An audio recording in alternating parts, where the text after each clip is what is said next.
பக்தியும் ஞானமும் பரவிடும் மார்க்கம் எத்தனையோ வகை இருப்பினும் இகத்தில் முத்தி தந்து அனுதினம் முழு பலன் நல்க சத்தியமாவது சரவணபவதே. முருகப்பெருமானுடைய சதக்கர மந்திரமாக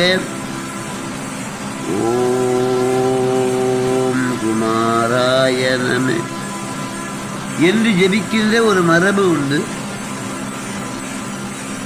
நாதா குமரா நம என்ற அனுபூதியிலே அதற்கு சான்று உண்டு.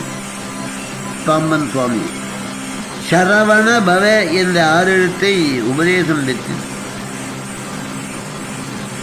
தரம் என்றால் தர்பை, வனம் என்றால் காடு,